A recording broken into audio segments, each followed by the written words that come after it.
we need to have a community where we can talk to each other about doing these things. And when we all came together for the conference, it was so enriching and energizing. I've never separated my scholarship from my life. Philosophy comes to my life doesn't come to philosophy.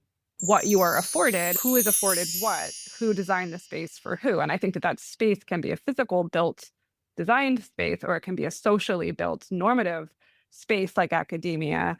And so I'm really interested in how the discomfort becomes my discomfort, or I have to deal with that discomfort, or I have to mitigate that discomfort. And that will depend on how have I been socialized. There is no either or for either of us.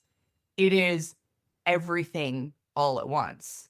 It is this and that and the other, and nothing is right or wrong. There's richer understandings or more rigid understandings, or so the binaries for us don't exist. So it's not that something is normal or not normal. It's not something is right or wrong. It's not something that it's either or. It is all. People pleasing is very important, right? Like, it's taken a lot to deconstruct this very basic, obvious thing that is nonetheless psychologically harmful if you don't ever pay attention to it and like excavate it and figure out, I'm not here to make you feel good. That is a basic message that I've had since childhood. So I'm really interested, I guess, in the co-responsibility of what we're doing to each other in interacting and in just having these reactions of what's comfortable or not, or what's normal or not, which are not to be blamed for necessarily, but must be, I think, examined. And as a liberatory resistant process, I'm going to actively make people uncomfortable until they recognize that they are the source of the expectations that are oppressive. What it means to act like a girl changes in different contexts. What it means to act like a girl at a nightclub is not the same thing as what it means to act like a girl at a philosophy conference. There is no expectation about what girls are supposed to do because different communities have different gender expectations. I'm working to relate personally to my work at something even close to the level of what Shay draws on and does. The closest thing to me was life world interview study on hope, trying to deal with my paralyzing climate anxiety as a parent. I'm still working on that, but I definitely tend to operate on a slightly more abstract level. I will say that being so immersed in participatory sensemaking has led me to a very collaborative style of work. I would just say that I don't think anybody is wrong. I don't think anybody is wrong. And I invite you to join us in our shenanigans. Hello, everyone. Welcome to Love and Philosophy. This is Andrea Hyatt. Today we're talking with Shay Welch and Elena Cuffari, and we're going to talk about body knowledge, or body epistemologies is another way of saying that, and 4E cognition, which I will explain later, or which we explain in the conversation.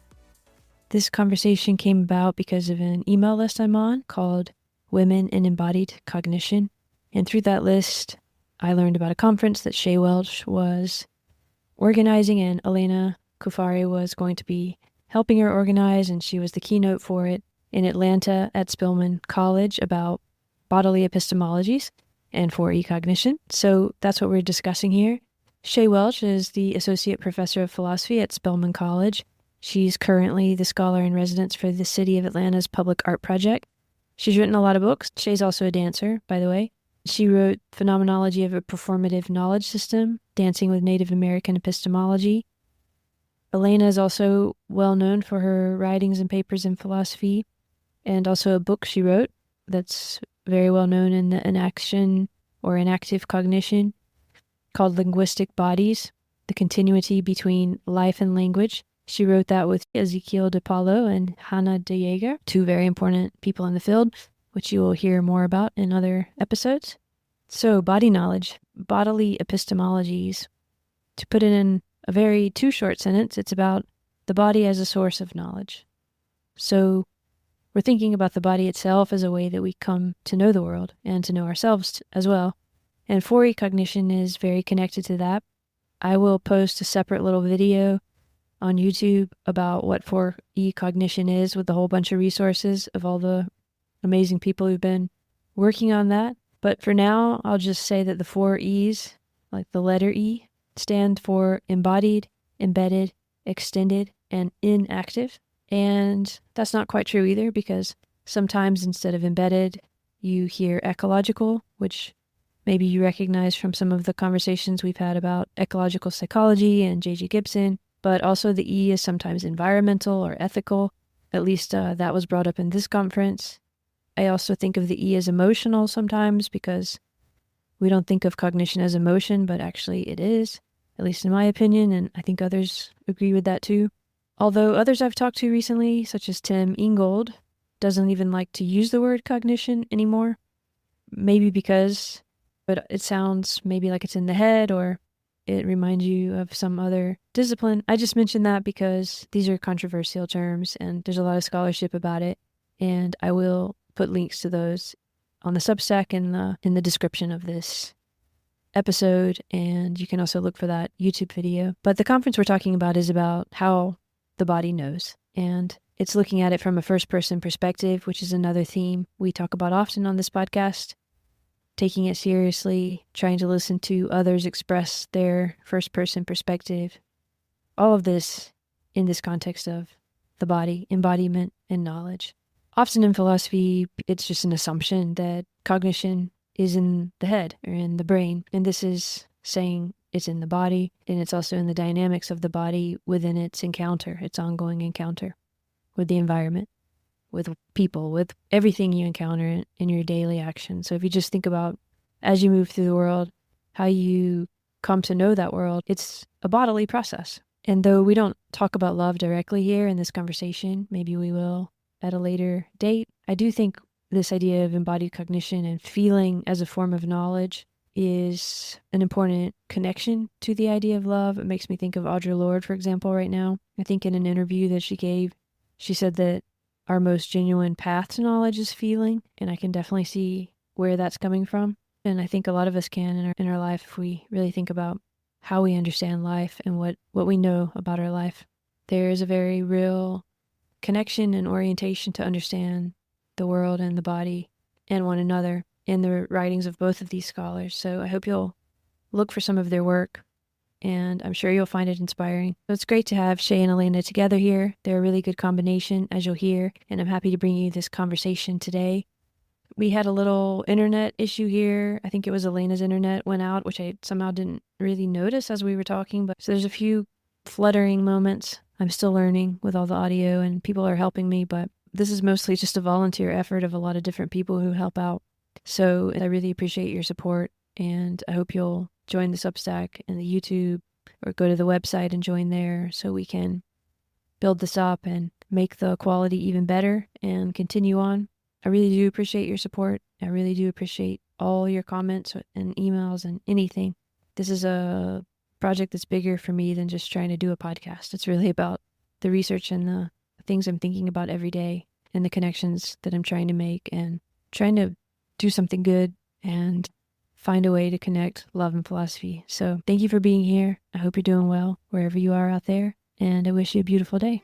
Thanks for having us. It's very fun. So I just thought to start, for people who don't know about the embodied cognition and the women's embodied cognition group, which you're both part of, and we're going to talk about today, and a conference that you recently put on. Maybe you should just introduce yourself, just give a little intro, say what you're interested in at this moment. Okay, I am Shay Welch. I am a professor at Spelman College, which is a small liberal arts college for Black women in Atlanta. I do a lot of different things, but currently I am writing in two separate areas, both on embodied cognition. One of them is on the role of public art in democratic participatory sensemaking, and then the other one is on embodied cognition related to madness. Oh, wow. I love Shane's work so much. I wish I could say I was doing this. It's a very cool introduction. Yeah. I'm Elena Cuffari. I'm a professor at Franklin and Marshall, which is a small liberal arts college in Pennsylvania. I support primarily the Cog-Sci moral psych programs, which are a blend of philosophy and psych, but I'm in the psychology department. I also teach psychology courses, but I, like Shay, am philosopher by training.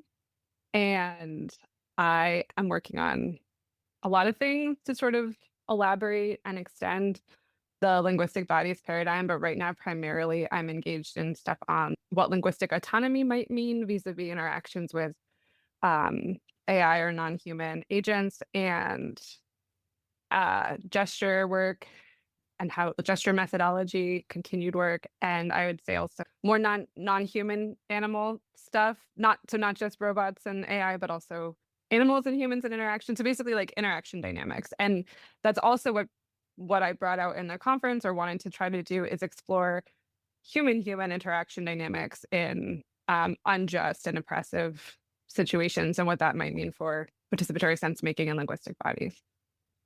Okay, so for some people who might not have heard any of these terms, embodied cognition and participatory sense making, you both said both of those terms, and they're very important. So maybe you can both say what they mean for you. I cheat off Elena. I use her work. So Ah, honestly, my work is more of an application of her work.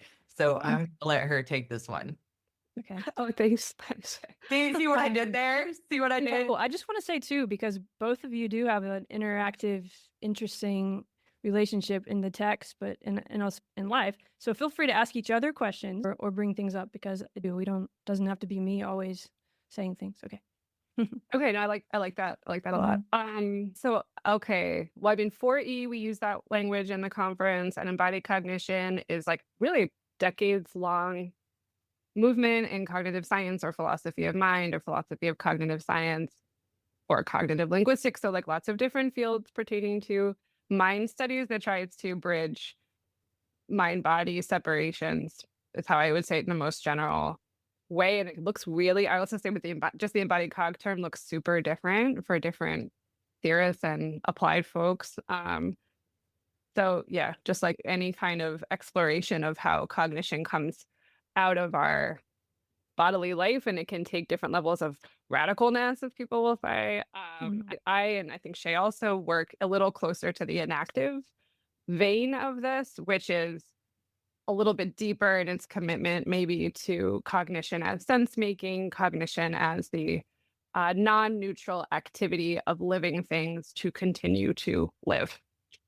So that's two of the E's of the 4E. That's part of the conference. Is called, correct me if I say it wrong, but Marginalized Body Epistemologies and 4E Cognition was the name of the conference, I think. Is that right?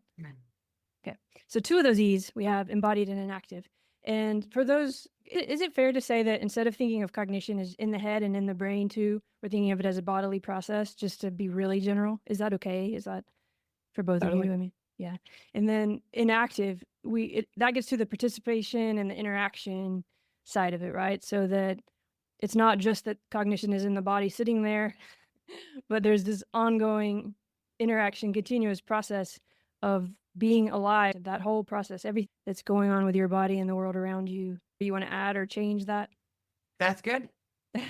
I would use that as a segue to participatory sense making. So I mean, the other E is extended ecological, came into the conference a bit, are part of this story. But if you go from that sense making in the environment to the fact that we are not just humans, many kinds of creatures are really social environments. So your environment isn't just stuff around you, but other beings. Participatory sense making is an inactive idea of social cognition. So how do we talk about meaning making with others? And traditionally in philosophy and psych, like social cognition means how I understand someone else's cognition or mind. And in the participatory, so it's a lot of like thinking about others' minds, and participatory sense making is focused a lot more on thinking with others' minds, right? So how do we actually intervene in or start making systems with others such that like our cognition can't be talked about without their cognition and the dynamic between. Right, so that can get into the animals that you already brought up and AI that you already brought up. And there's a lot of questions about where the lines of all these subjects do or do not cross or end or begin. But Shay, so you organized this conference, so maybe you could talk a little bit about why you had the idea for this and what it meant for you, or where it was coming from, why you saw a need for it. Well, the interesting thing is like this conference stuff happens everywhere. This stuff happens everywhere all the time. The problem is it's not done in the embodied cognition language. Good point. And a lot of the things that I I fuss about, and the reason why I made the group is because one, so many people have been working on this all along, and so it's important for the people who are doing embodied cognition, and especially in activism right now, to recognize that the true roots are in, feminist and specifically a lot of Indigenous and Black feminist epistemologies of the body. And also that you don't see a lot of women and people of color writing in activism. And even when they are, they're not really cited or included that much. There are a couple of big names, obviously, like Elena and Hannah and Michelle, right? Mice are really popular. And I think Giovanna. Miriam Casello's in one of your papers. Yeah. Yeah. And so, like, even, right, Maxine Sheets Johnstone was doing this a long time ago, but like she's not considered an embodied cognitive person. She's just kind of hijacked in a certain kind of way by certain kinds of people. It's sort of interesting, right? So before this, I was prepping my class notes, and I want to read this to you. So the book is called Oppression in the Body. I'm using it in my intro class, and the author, her name is Carla Sherrill, and the title is called The Oppression of Black Bodies, the Demand to Simulate White Bodies and White Embodiment. And so she says, my somatic experience of on and in as I write these words is very different. I have the embodied sensation of racism on the surface of my body, and not wanting to let it to be in and absorbed into my skin forms a barrier. That racism can be scraped off if I can catch it fast enough. I can do this removal with objects that do not damage but soothe and refresh my precious black skin, perhaps a loofah or a freshly laundered washcloth. The racism that makes it past the permeable boundary of my skin requires a different removal process. In the writing, it often shifts, sequencing to smaller size and lighter weight, then out of my hands and feet. I am aware that some of it does not leave my body, is a pattern somatic marker that I have learned to meet and greet without demanding its removal or exit. I wish to transform it rather than strengthen its initial wounding purposes that entered from outside my body. It may have entered 400 years ago, yesterday while I was sitting at the coffee shop down the street from my home, or a minute ago as I was looking out the window. She says, I shouldn't have to be doing all of this work. This is not mine. My anger has arrived, heating my ears and buzzing my upper chest. So affective, participatory sense-making in an embedded, ecological, environmental, ongoing, dynamic, systemic process has been being written by women, and women of color specifically, since we have been writing. And I just felt, I'm sorry that I took the time to read that passage, but I literally just prepped the notes on that right before we got on here. And I was thinking like how explicitly relevant it was to our conversation, and that honestly gets a little tiresome reading all of this work in embodied and activism and knowing that I'm coming to it with a full sense of understanding because I have been doing all of this work on body epistemologies my whole training, learning from these kinds of and working with these kinds of women. And that's why it was such an easy transition for me to use this language, is like I already knew it.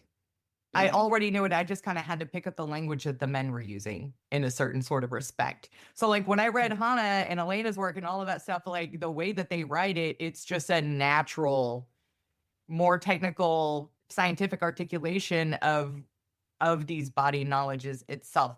So I just was like, we're already doing it. Why don't we make it more explicit? And why don't we get together and have these conversations together? Because while this stuff doesn't exist in the upper echelons and the older, more maybe prominent generations above us, maybe a generation or two above Elena and me, the younger, especially the graduate students, are doing this work. They're blending and applying this work. And I was like, we need to have a community where we can talk to each other about doing these things. And when we all came together for the conference, it was so enriching and energizing, and it was great. And Elena was there as like our expert, and it was just a wonderful time, and like all of the papers It were was. amazing.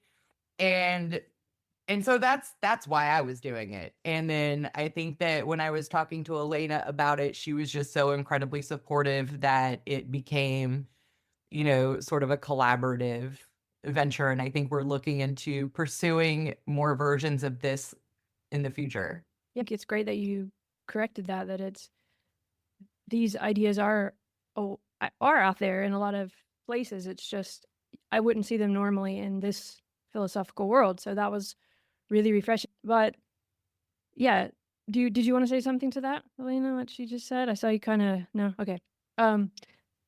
Yeah, okay. So there's so much in there, and in that quote you read, and I guess to try to make it real, I mean, because I can tell you really feel passionate about this. I think you've been at Spelman for over 10 years or so, haven't you? 14.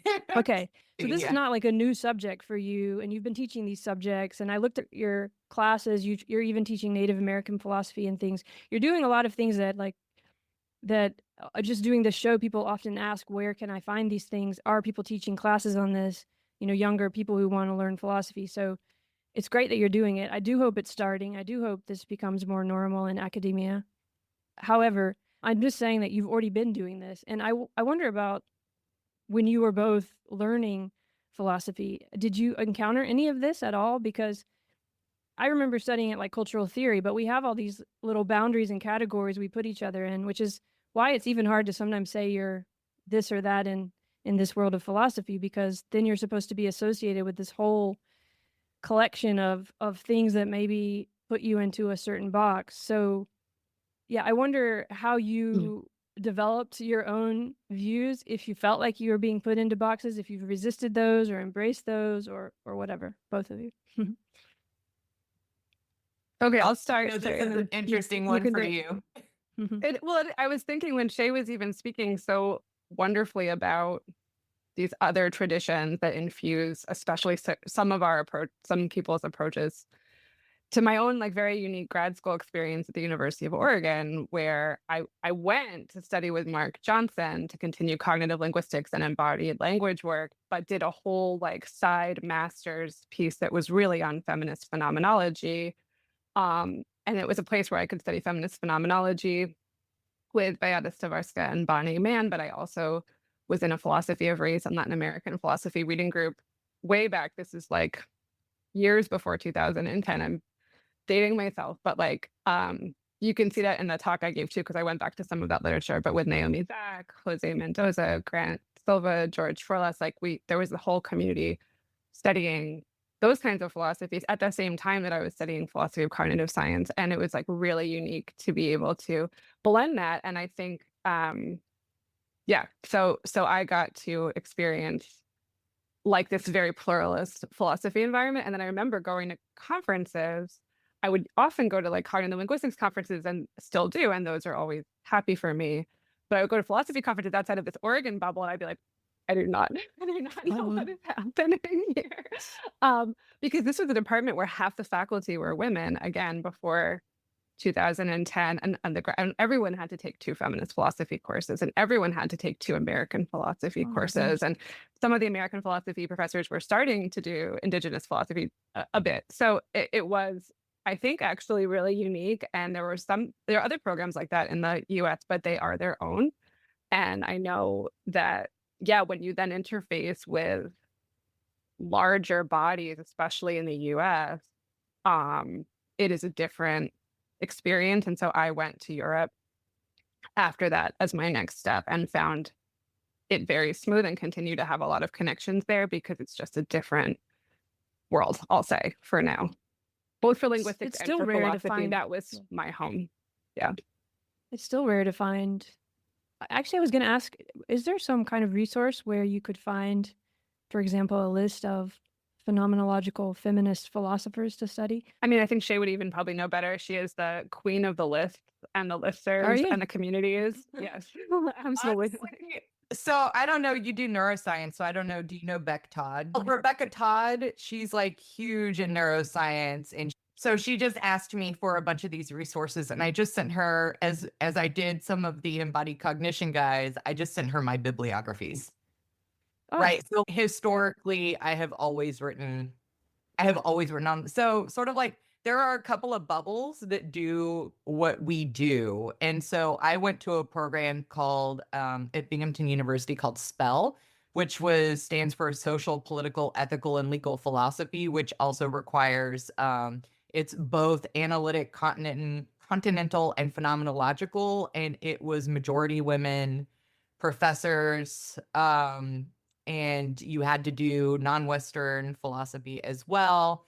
So I originally started at Florida State, which was a philosophy of science action theory department, and I had to study Latina, indigenous, and feminist philosophy independently. And then so I made the move to go over to Binghamton.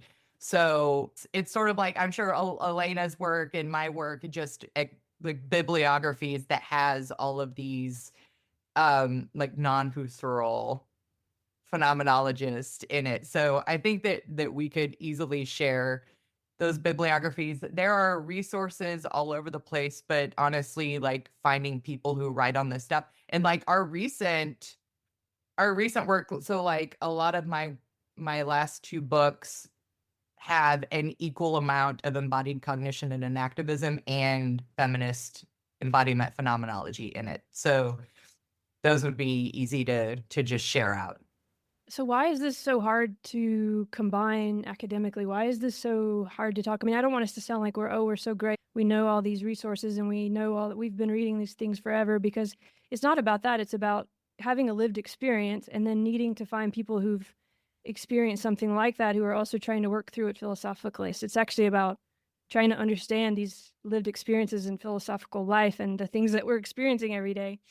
So why does that get somehow extracted when we go into academia? Do you have any insight from your experience with working in this way? I mean, I guess you've encountered pushback, or you've just seen how people think they know everything and they've just excluded whatever in their worldview. It's a complicated question. I think it's a really complicated question because I think a lot of it, I don't want to sound too cynical here. I think one answer is just like, who's doing the work at the highest levels, who's editing the journals, who's putting on the conferences that everyone wants to go to, who's hiring people, who's getting hired. Like, that's part of it. Who's getting hired into having grad students and then having like their work continue. And so there's that side. And then I think it is also hard, maybe particularly in the US, to do more than one thing. So I think Shay and I have bonded over both getting this message as we go through reviews as faculty. Why are you doing things that don't fit together? Why are you doing so many different things? You can't possibly be doing them well if you're doing different things or combining things. So I mean, we know that interdisciplinary programs have a hard time. People love to advertise them. They don't like to fund them. They don't like to do the work of integrating people, and running more programs always takes more human power. So I think there's like the kind of, it's like a network of distributed power that no one person's responsible for, that is generally making it always a battle to work at the edges of things. So I always worked at what I felt like were marginalized philosophies and marginalized theories of language and linguistics and marginalized theories of mind and cognitive science. And so I'm used to it, but it doesn't mean that there's not frequently costs actually. And just a very basic example, like journal reviewers, and one person will be like, yes, and the other person will be like, Yes. What the fuck? That's because they're just coming from completely different. They come from where they come from. Yeah. Of course. Yeah. Mm-hmm. I think you're right. This is so hard to talk about, but I also feel like it's the thing we need to talk about. This whole beyond dichotomy idea, like, it's very hard to understand that we are coming from different paths, and so we have different perspectives. Have you found that can you just address that, and that it then opens people up to look at it differently? Is there any kind of switch that happens to where when people realize that's the process, they might, like this reviewer number 2, for example, rethink? What do you think, Shay? Yeah, I mean, so there's an interesting sort of thing where, like, the reason, so kind of like Elena's putting out, she's always been working on marginalized philosophy, and that's because she's working on women and people of color who are marginalized in philosophy. And so, if you don't have experience to people who've been writing about their bodies forever, then understanding how to think about and write about your body philosophically is going to be a difficult thing to do. Having surrounded yourself with people who do that and who live that and who talk about that and who you can train with, it's a natural progression, right? But most people, these are marginalized groups in philosophy already. So being able to work and train with these people and read their work is a marginalized experience. And so historically, philosophy, right, rests on the mind body dichotomy where the mind is superior and the body is a hindrance. And right, so all automatically, if you have, women and people of color writing about the body, they're already deemed as not doing philosophy or not doing thinking rationally about the world, right? Their phenomenology is embodied, which means they can't move past the body to the rational mind.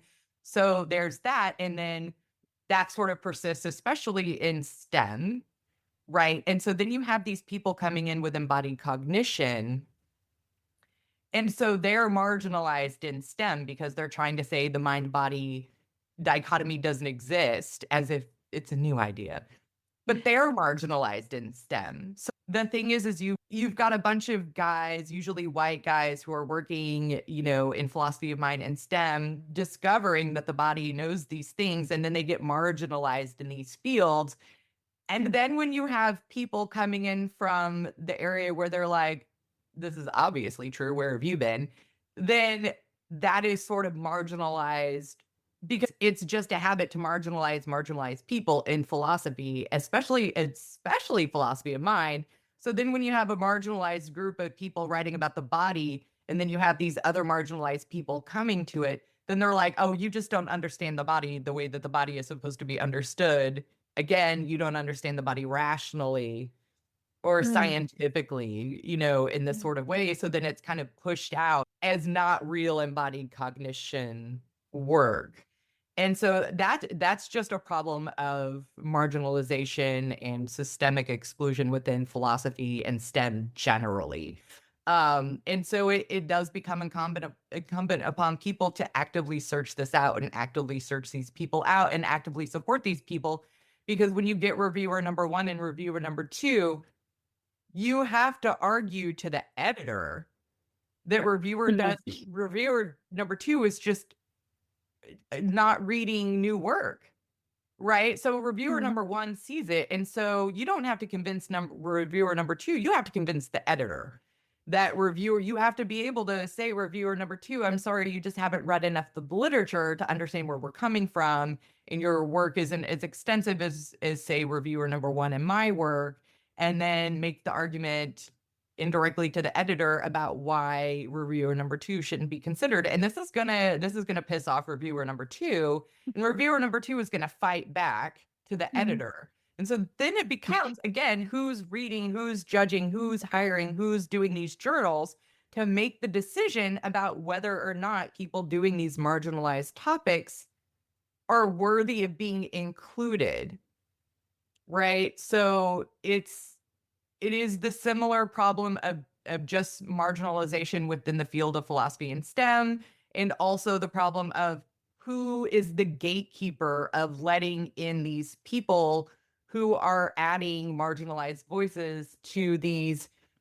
properly technical fields, right?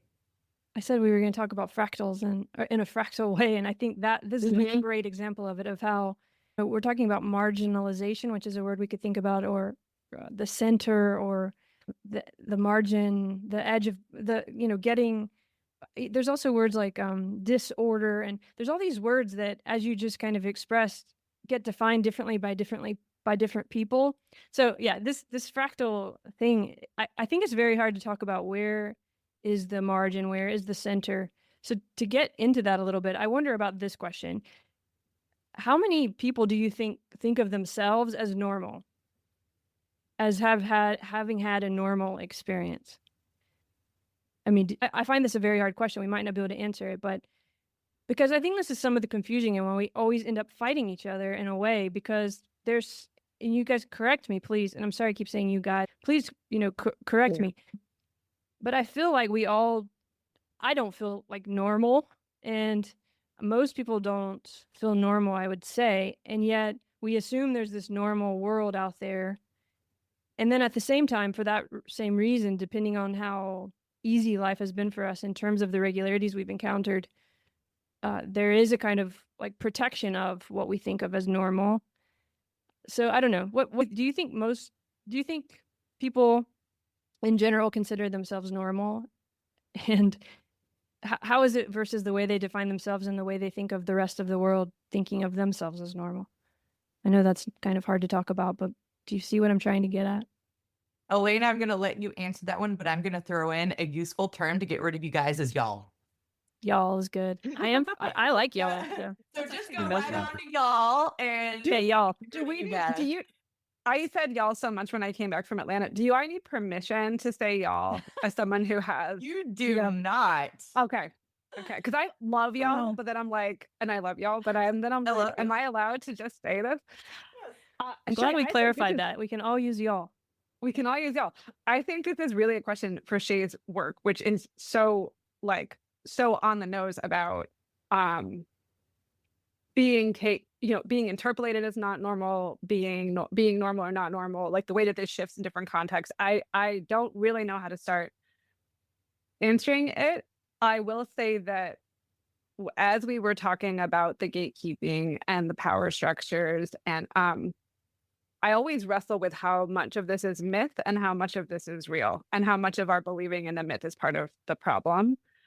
When it comes specifically to academic cultures, and there is room, there is change in them, for sure. I don't think there's like a dark secret society of people in robes being like, we shall keep out like this and this. I don't think it's like that. But this much broader question of how do people see themselves as normal? That's, I mean, again, a theme of our conference was first person perspective. That was actually a really big theme of the conference, and maybe was in one of the titles initially, or was in the invitation that Shay put out for the kind of work that she was looking to have done. And I mean, I think that even just that question of like, what is the lived experience of first person perspective needs more study, and maybe do you feel normal as part of that? And what we talked about in a lot of the papers and talks was about how other people have a role in the first person perspective. So I kind of tried to introduce this notion of like an impure first person perspective because of the other that's always involved. And this is an old idea in existential phenomenology, but I think it has a very different vibe when we're taking it through the lenses of race or gender, neurodivergence. So yeah, I mean, I think that there are going to be times and people with whom we feel normal, and then times and places and people with whom we don't feel normal. And I think that the proportion of those shifts has something to do with oppression, and has something to do with who the world is built for, right? Socially and physically. But I want to hear what Shay has to say about this. Well, I'm thinking of it from a different sort of perspective. So, right. So like if you would ask anybody if they feel normal, everybody would say no. Nobody feels normal. And also to say that you feel normal is to assert in a world where marginalization is so buzzword that they would be like, no, I'm normal. Like nobody would say that.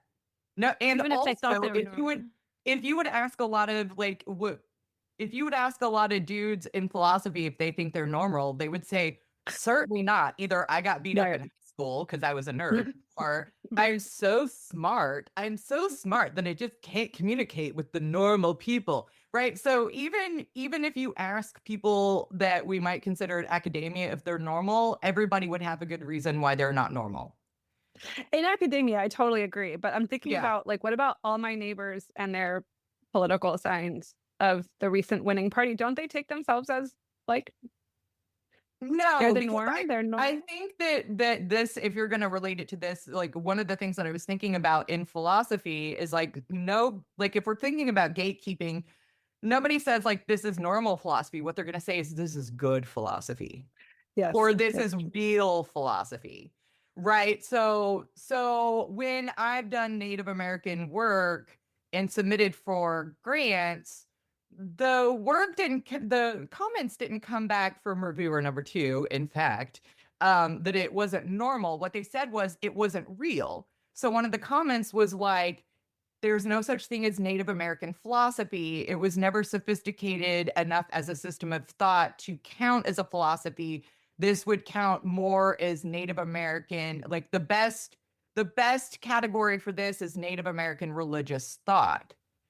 Right. And so I was doing Native American epistemology in an analytic sense, and reviewer number 2 says this isn't real philosophy. And so that's another thing is like, it's just not good. Like it's messy, right? It's not clean. You're talking about affect and somatics in a way that doesn't, bring in molecular neuroscience, right? And in somatic markers, right? When you're talking about intergenerational trauma and body memory, like this is body memory for trauma is a different sort of thing from body memory in terms of embodied cognition. It's just not, it's messy, right? So nobody's going to say this is not normal. They're going to say this is not good. Right. And so that's sort of the thing. And then I would think that when we think about politics, and I have a pretty unique, as a raging leftist, I have a pretty unique perspective on politics, because what I tell my fellow leftists is like, you're half the reason why we lose is because you say, I'm better. Mhm. I have the morally right position. I am morally superior to these uneducated, unthoughtful, right? So there's always this sort of like, it's the same thing with like philosophy. Like they just don't get it. They just don't know. They don't have the real understanding of what, history is, and they don't want to know it. Right. And it sounds the same thing in academia. So I just don't think, and I don't think I've ever heard anyone say, I'm normal. And I just don't think anybody would, because it institutes a sort of privilege that nobody would want to step into that position and say, I am the norm. So are you saying you tell them this is to their detriment to sound elitist or something? Because I think right now, if just a man who is interested in philosophy, I'm thinking of someone on YouTube who's really interested in watching a lot of videos and learning a lot about trying to understand mind and consciousness and these things. And then they come and they listen to us talking like this. Wouldn't they also feel that we are saying everything that they've been watching and learning is wrong, and they're kind of wrong that they don't know about phenomenology? I'm not saying we're saying that, but I'm saying from Certainly their not. path, would They it would be perceive taken it that way if they Sure. weren't genuinely sincere about wanting to learn. They would perceive it that way. What we're saying is that the exposure isn't there. That's all we're saying is that. But I think we're talking from a place where it means so much to us that it can sound like because there's something like hurt involved in it, right? I guess it's important to say that we're not saying anybody is wrong. The only We haven't really gotten into any arguments here. Yeah, the only time we would say they were wrong is if they read the things and they were like, there is no body doesn't know. Then we would say you're wrong, but then that's just a whole philosophy of mind saying like you're wrong, or you read Husserl and you don't think that, or Merleau-Ponty and you don't see body knowledge. You're wrong. Like you probably didn't pass that class. Or maybe just that you've always thought phenomenology is only about Heidegger, Husserl, Merleau-Ponty or something, right? Because most people might just not have any idea that there's a lot of women doing it and involved in it. Yeah, and then you don't say that they're wrong. You just say like, no, but they might feel wrong, I guess, or accused or something. Well, that's just fragility, right? So that's what we call white fragility and masculine fragility. That's on them, right? So if we're very specifically saying, oh, no wrongness, no judgment, and this is a woman's thing too, like. And there were like Black women in philosophy who get to graduate school and undergraduate school and have never read Black women in philosophy because they don't go to a program that does, one of my students is in a program that doesn't have any Black women philosophers, and I'm assuming they don't read Black women philosophy, so she's having to find it somewhere else. And not being a Black woman and not knowing that there are Black women doing this work doesn't mean that we're just saying that's unfortunate. We can help you find those resources. And if anybody wants to learn anything about this because they didn't have the exposure, just because traditionally it doesn't exist in, philosophy of mind, then come on over and we'll teach you all about it. And then Because it's very rich, honestly, for everyone. and then Really, if they're there's so like, much in it. yikes, Yeah. no, I feel attacked, then that is fragility, and then that's just on them, right, Elena? No, 100%. I mean, I wanted to go back to what you were saying about normal and good. Like when people, I want to say something about that. And then also relatedly, this inclusivity bit. So like, yes, they'll say this isn't good or this isn't real. But what does that mean if not, Right. this isn't what I'm used to? This isn't what I was taught that this is, right? And I run into that, certainly, the sense of like, we cannot possibly change our assumptions about what philosophy is or about what disciplinary boundaries are. So there is a sense where like, yes, I totally agree with Shay. They're going to say it's not good, but they mean it's not normal. And if we're trying to have any message here, it's about change. It's not about rejection. And that actually includes like, I am not here for analytic, like knocking down other people's arguments. So even the way that I like to do philosophy, and I know Hannah does, and even conferences and even panels and events is about building community and dialogue and embodied interactive experience. It is not about telling people that they are wrong. That is actually the old game.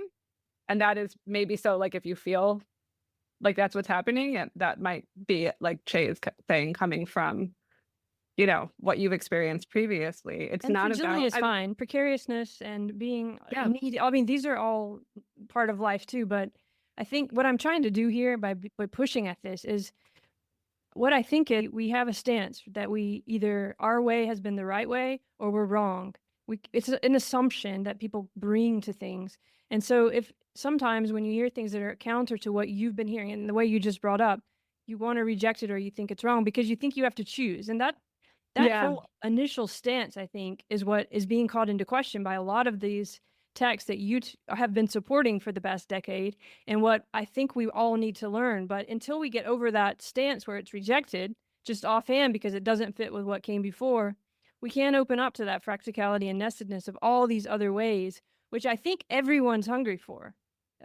It's just that there's something about the stance we take where we have to reject immediately, and then and that's what I'm trying to bring out, because that hurts me a bit that happens, because a lot of these stories and the what's in your bibliography, for example, I think a lot of people, no matter how they've developed, are hungry for at the moment.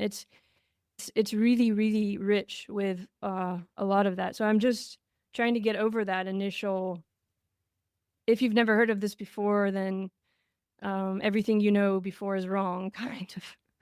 I guess I would just say if somebody's already hungry for it, that they just wouldn't have that assumption. And I've just not been around anybody who carries that assumption. So, I mean, there are the older people. Like I would say like scholars in their 60s would be more like, I reject this because it's not where I'm coming from. But I just don't think that I've ever interacted with anybody academically who has at least interacted with me. But I guess nobody would come to me with that assumption. I think they would just know better. Or I would just think that if they had that assumption, they would just have no desire to talk to me or to read me. But I just assume that if somebody is hungry, that they just wouldn't have that assumption. They would be like, I'm hungry for this. I want to hear this. Where can I get this? If somebody's hungry for it, they wouldn't already assume that they were being told that they were wrong. I guess it gets to those layers of what's the self and what's the body that you bring up in your paper, and Elena, in your talk too. I think it's really wonderful the way you're looking at the difference between the I and what that really means, because what you say, Shay, is right. At the same time, it's not, a lot of this isn't done in a metacognitive kind of sense. I guess what I was trying to get at with the reviewers, there's something going on there that someone's thinking through something and then rejecting it. there's some kind of stance which just orients us towards things or away from things Mhm. in a way that's a little bit different than that we've rationally thought it through or whatever. We might say we're perfectly open to it and talk in that way, but when it comes down to really letting it, penetrate that part of us. I think that most people say that that's discomfort. But So that's a big people thing. hear it and they You have feel to embrace discomfort. Yes, but that is, as you're saying, like it's a hard thing to do. So even if rationally you're open to it, the discomfort that you feel is going to have an influence. Which I'm glad you said that, because I think you or many people who write from this perspective have understood that in a way, right? What discomfort is, what it means to embrace it.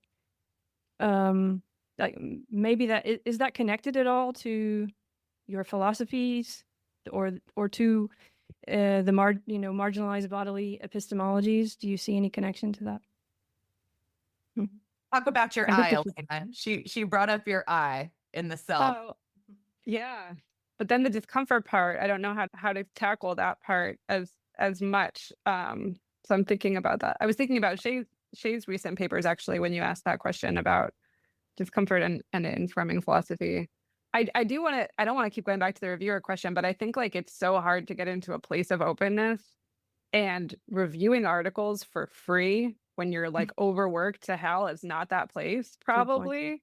So I also, I mean, there are a lot of conditions we need to have in place if we really want to pursue truth together, whatever that looks like, as opposed to just like doing the jobs that we've inherited in a sense. What was the part about the eye, or do you want to talk about discomfort? Well, I'll come back to it. Do you think there's a kind of orientation of we have to choose the right philosophy, or this is the right way? Is there any orientation like that, or is there overall in academia? Do you feel any sense of that you have to choose one way or the other, or do you feel there's a sense of openness, like we can have all kinds of many different sorts of epistemologies or ontologies, and they could all be beneficial? Or is it like this, you have to choose one and one has to be right or wrong? Just in general. Personally, or like just what do you, not for you, but do you think yes, no, what did you? I don't personally. I just assume that some people, but I mean, you just have to be a pluralist. If you're trained, right, it depends on your training. Yeah. But then there's can you be a realist and a pluralist at the same time? And there's all of these kind of, I think you can. I guess what I'm interested in is, do you think, or have you seen it change over time, that we can incorporate many different, for example, the I, many different ways of thinking of what the I is philosophically, and that it doesn't only mean if your paper gets sent to the people who think of the I the way that you think of the I, whether or not that paper gets through or not. Is there a widening of that, or is it still very much you call yourself a certain kind of philosopher and you need your papers reviewed by those kind of philosophers to get them through? I swear I always am opposed to this, but didn't you just have an immediate thought of Marie Lugona's impure, the impure eye? Yeah, no, I mean, I just like the world traveling, and is it possible? Is that what you're thinking, Shay? Well, no, she talks about that impure eye, about the eye having so many different ontologies. I mean, I guess it would be as a result of world traveling in a certain sort of sense. But it's in that book, right? Yeah. It's a different article, I think. I guess it just like it's really a training thing. Like, to me, I'm just like, who wouldn't? But then there are people who do, where they're just like, oh, you have to be consistent. And then the thought of a pluralist is that the fact of multitudes is consistency. And so we might think that somebody who thinks that you have to pick one thing and stick with it, what I think is like, how unfortunate. How unfortunate and narrow and unenriched. But I mean, if somebody feel like it's it's hard to just say, I don't know, to just be like, you're wrong. You know what I mean? Whereas, as a pluralist, I just say, oh, you could just, there's so much about the world and the universe that you can get from recognizing pluralism as a realism. But you're Yeah, I feel gonna have people in computer science being like, Yeah. I feel like an almost obsessive need when I talk to someone and they're saying something interesting to like collaborate with them or find the points of connection. And I just I can't speak to beyond that. I also am in a really, like, I'm a philosopher in a psychology department. I don't think I can anymore talk about the field of philosophy and like what it's up to these days for people who are entering it. Like, do you know what I mean? Like, I've sought out niche places from the beginning. Yeah. So I can't speak to the non-niche, I guess. Yeah, well, same. the point I'm trying to get at, the bigger point is, here I'll cartoon, maybe this is going to sound terrible, but I just want to try to get into it because, so marginalized body epistemologies. For example, I grew up in a certain way. We don't have to name all of these things, but because of that, when I'm interacting with people, I realize that they don't, what I'm doing doesn't fit to what they expect a girl to do, right? And so over time, you realize that you're not normal, and just because people are not, you're not meeting with what their expectations, what they expect. Those kind of situations where there's kind of regularities in the way people act, whether they really feel that way or not. And when you don't act that way, you feel that it's different. And I Yeah. think those of us, all of us probably have this at some experience, but there's degrees of it. There's degrees of it to where it really affects every moment of your life. And there's something about that, if you're going to learn how to deal with it and live with it and be in the world, that you're not in the center, at least not in terms of what's regular. And you have to feel the discomfort and you have to learn how to deal with it. And I feel like a lot of the literature that you both discuss in your own writing comes out of some kind of understanding of that is very rich. And that's what I'm trying to open up here. So yeah, I don't know. What does that bring up for you, either of you? I think that most of the stuff that I work with doesn't talk about their own discomfort. It talks about the discomfort of others. Can you tell me more? So it would be the idea of my gender expression is my gender expression, and it makes other people uncomfortable, and that is a problem with the other people. So like, and you would recognize that like what it means to act like a girl changes in different contexts. Right. So what it means to act like a girl at a nightclub is not the same thing as what it means to act like a girl at a philosophy conference. Whereas one of them is going to expect very high femme and the other one is going to be very anti-high femme. Right. And so like Elena and I are going to be more on the margins at philosophy conferences with our, cute hair and glasses. Right. Because that's girly. And that's not how girls in academia act. Whereas, if you're outside, or like girls in ballet are expected to act a different kind of way than girls who do pole dancing. There is no expectation about what girls are supposed to do because different communities have different gender expectations. And so that's the point about recognizing that other people have the discomfort, because your gender expression doesn't really change unless you're code switching. Right. And then you're just like, well, this is my gender expression. And it's so unfortunate that other people are in discomfort. And as a liberatory resistant process, I'm going to actively make people uncomfortable until they recognize that they are the source of the expectations that are oppressive.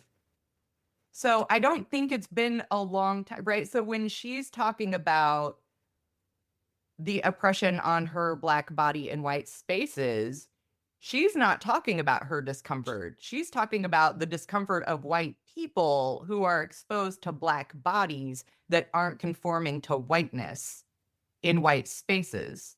So at least where Elena and I come from, the discomfort belongs to the oppressor and not the oppressed, because the oppressed refuse to think of their body as wrong.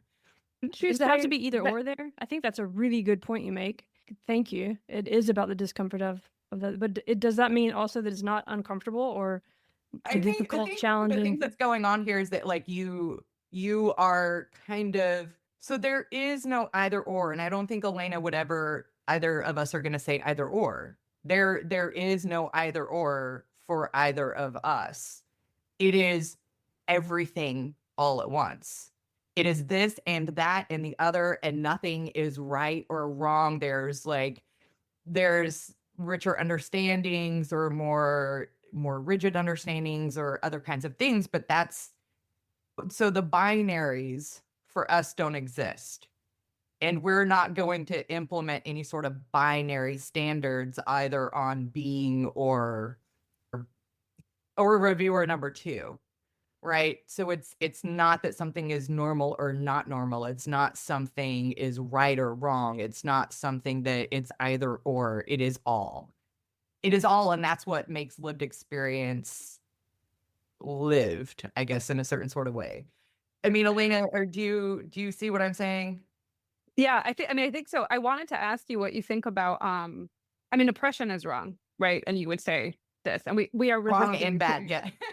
certain kinds of things. We still want to fight them. But I think that's something you so deeply take for granted that you don't feel like you have to say it. But I think if the other's discomfort, what I've been trying to track and figure out for a while is how that discomfort would feed the system that we're both part of, and then that will come back, right? And affect and constrain the next moves or the next acts or the next expressions, or what is withheld or what is self-silence. Like we talked a lot about Dotson's testimonial smothering and self-silencing in the conference. Several people were working with Dotson's work on that.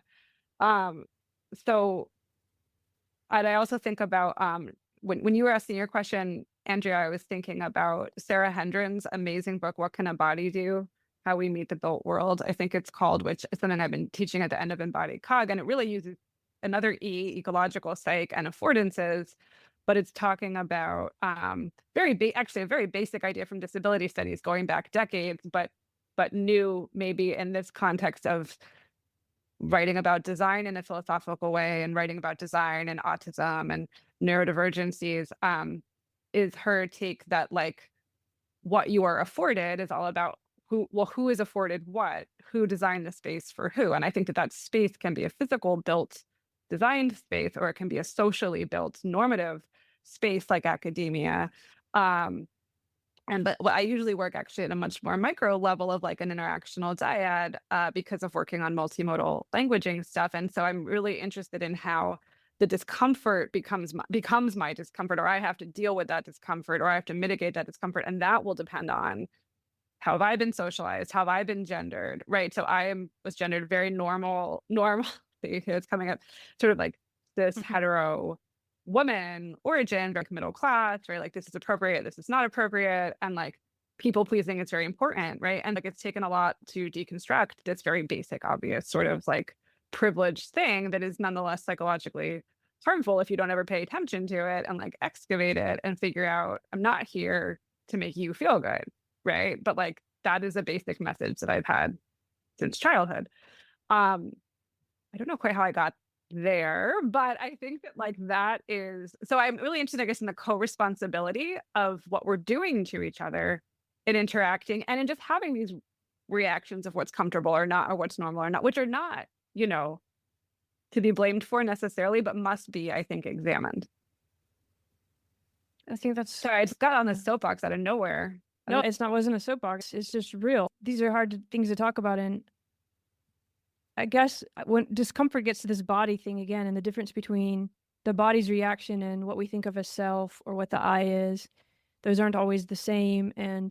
But they co-create each other in a sense.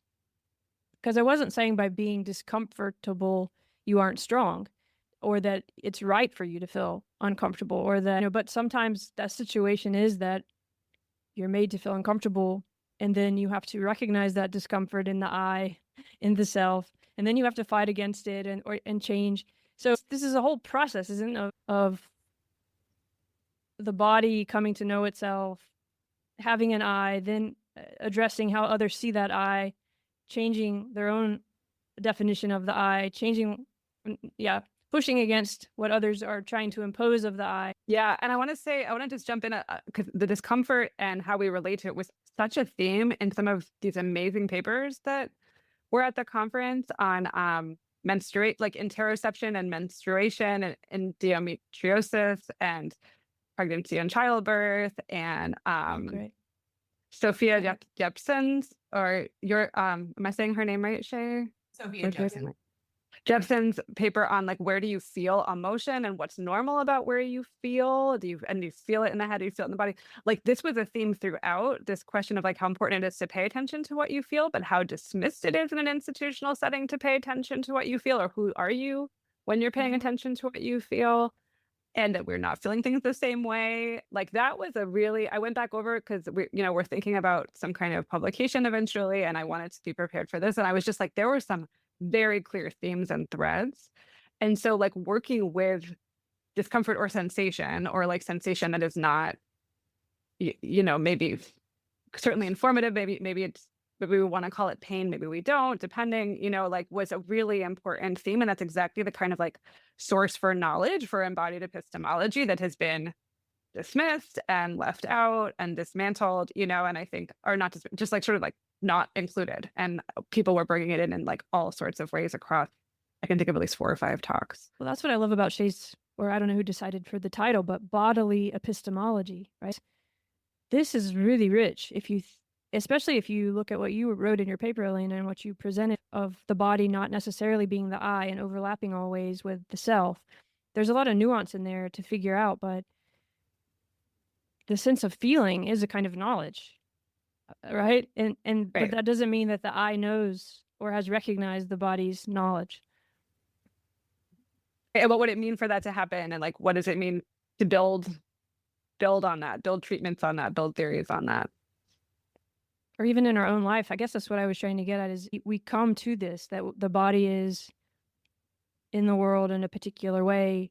It has a knowledge of the world and it's being treated in a certain way. And that's an ongoing and active process. And then the I gets created for us, or we create the I. This process is going on. And all of this is bodily epistemology at the same time. It's not ever not that, I guess. But tell me a little more before we have to go about the conference itself. And we're talking about feeling and the body, and because there's so much stuff online now, but you actually were there in person, most of you, right? What was the feeling of it, and relative to these themes of women and different stories? Did you learn something yourself from the coming together there? Sounds like you did. I guess. Oh my God, so much. Yeah, Shay.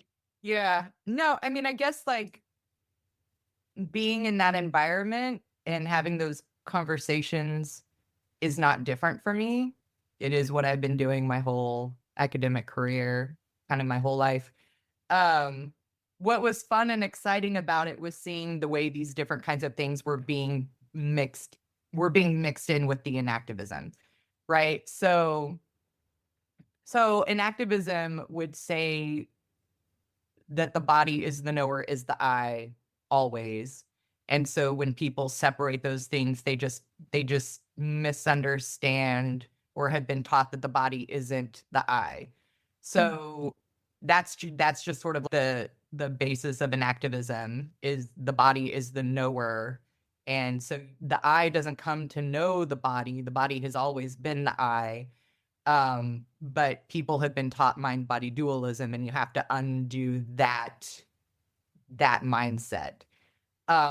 Which is why inactivism is so appealing to people who have been doing marginalized body epistemologies all along, because the notion of body epistemology doesn't come from embodied cognition. Body epistemology has always existed within the literature that we've been doing. So I took marginalized body epistemologies from all of the things that have been done forever. I specifically used the term body epistemologies from all of these things, and then added it with 4E embodied cognition. So it's showing that two separate worlds are coming together. Mm-hmm. And so like we had so many things on pregnancy and indigenous philosophy and marathon running and like all of these different first person perspectives that was being like very technically blended in with an activism. And so it was cool to see other people doing what we had been trying to do and then doing it well and doing it on so many different topics that we were like, aha, this is not something unique. This is something that is growing. So it's not something that it's something that hasn't existed before, but is coming into existence and people are coming together to do those things. And that's what we were doing. So it was fun, right? It was fun to see all the different ways that people were doing this. So, what did you think? Absolutely, just what you said. And when you said an activism, the body is the I and the knower, we were really pushing and problematizing that for an activism too, with these perspectives. And that has to happen in that conversation, right? It's not that these things will come together and nothing will change and they'll just perfectly add up. But actually, I think there's like a deepening and a challenging, specifically for theories that have been talking about the body or the organism in a broad sense, even while being open to scale and open to different lived experiences and open just to different. There's a way to being open to different in the abstract and then dealing with it in the concrete in particular, which I feel like was really being brought out in the conference. And it was definitely fun. And it was amazing vibe. Shay's students, current and past, are amazing. And it was also just amazing to see so many come back, and be like, yes, I'm keeping on with this work and I'm going to bring it back home. It was really cool to see that too. And really an honor to get to be there for that and to meet them. Well, that's beautiful to hear. Before we go, I was going to ask both of you, I was going to ask if you're living this, if it's really your life and it matters in the way that you're living your life. And Shay has already answered that. I think, yes, because it doesn't seem you seem confused even if that there would be a distinction between these things, which is wonderful. But I do wonder about that because, it's not, I wonder how this is for your daily lived sense of self in the world, interacting with the world. If you see your philosophy as your way of being, or if you separate it still, or I don't know. It is my way of being. Especially if you notice, I write about everything that has to do with my life. I don't write about anything that doesn't have to do with my personal life. And I'm never going to write about anything that is not immediately coming from my life. So I've never separated my scholarship from my life. And my life has always been the basis that philosophy comes to my life doesn't come to philosophy, if that makes sense. Has philosophy been helpful for you? I mean, we can't get into it, but you write about borderline personality disorder, and I hope at some point you'll talk about that because these papers are just incredible. But I guess I wonder, does it... I feel like I'm doing other people a favor. Yeah. I don't feel like 100%. I don't feel like philosophy has given me anything. I feel like I'm bringing philosophy things where I'm like, look, doesn't this make your life better by knowing this stuff? And how do you know that? Did it make your life better? Or it's just... I'm like, oh, look, I like this way of thinking. Now I'm going to take things about my life and give it to other people and be like, cool, huh?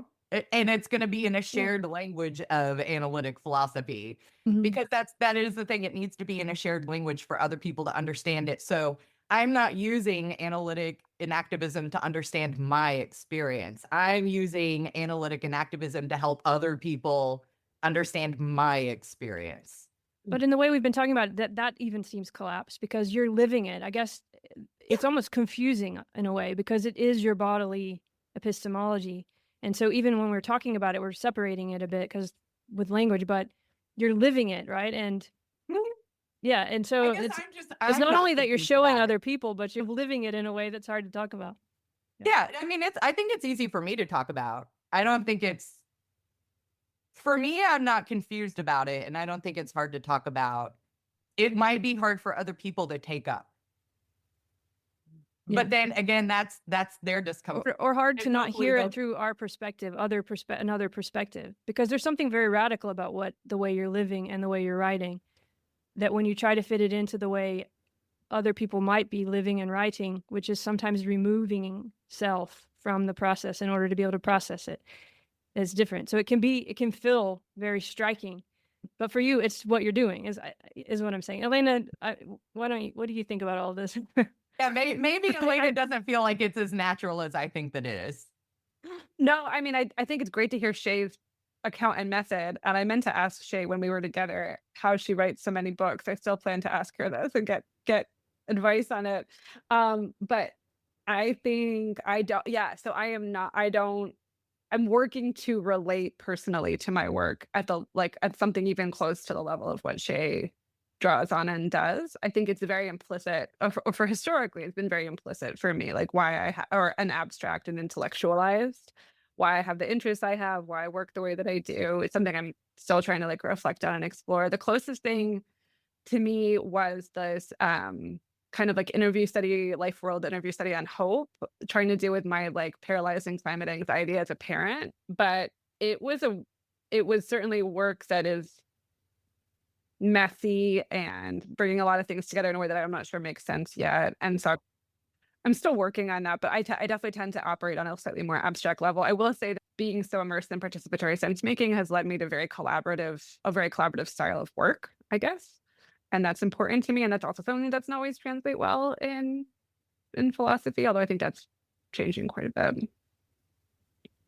I think so too. And I would love to now to ask you about language, but I'm not going to because we need to go. But I hope we can put it on pause and talk in another time and talk about your specific writings. But for now, I think we at least introduced a lot of the themes of the conference and talked about them in a way. And I just want to say thanks to both of you for your different approaches, both very moving and effective. I hope everyone will go read your stuff now.